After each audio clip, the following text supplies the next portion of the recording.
Dewardrick McNeil now, managing director and senior policy analyst at Longview Global, worked at the DoD on China policy under the Obama administration. He's also a CNBC contributor. Dewardrick, thanks. Good to see you again. And doesn't this show how much power China has on the world stage right now?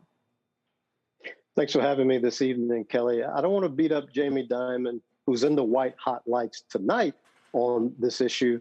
But unfortunately, Kelly, it is the continuation of a long line of mea culpas by corporate leaders, entertainers, and in some cases, politicians all over the world who fully understand, Kelly, that China will use the size and access to its market to really work in a way that is carrots and sticks, reward those who toe the line and punish those who do not.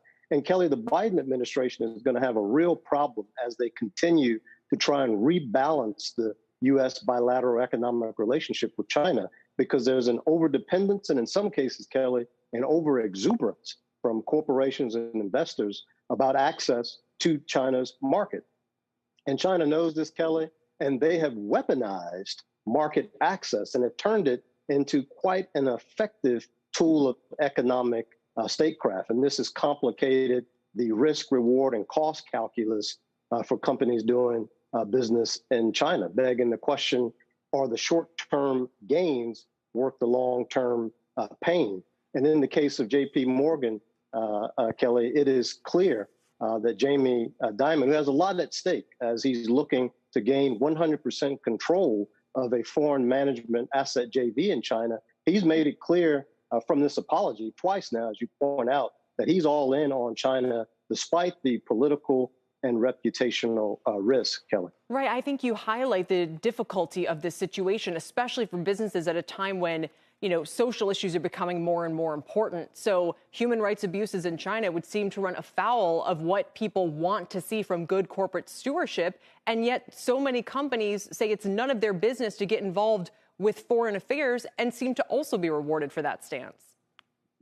Yeah, that is unfortunate, Kelly. I will tell you, though, and I'm glad you pointed this out, China does not have the only say in a situation like this. In fact, we're seeing more and more that the U.S. Congress, shareholders, journalists, and human rights activists are really calling out U.S. corporations for what they call values-based double standards, saying and doing one thing in the U.S. while turning a blind eye to the same or even worse things taking place in China. And I'll tell you something else that's troubling me. And that is this argument around moral equivalency, Kelly. There's problems in China, there's problems in the U.S., so therefore why criticize or expect more from China? That's disingenuous. I'll be the first one to point out there are major problems in this country. Actually, JPMorgan, Jamie Dimon, pointed out the same thing, but he's not going to apologize to Biden, nor should he, for the comments that he made about the U.S. government in that speech. And so there is a double standard, and more you're seeing people call that out, Kelly.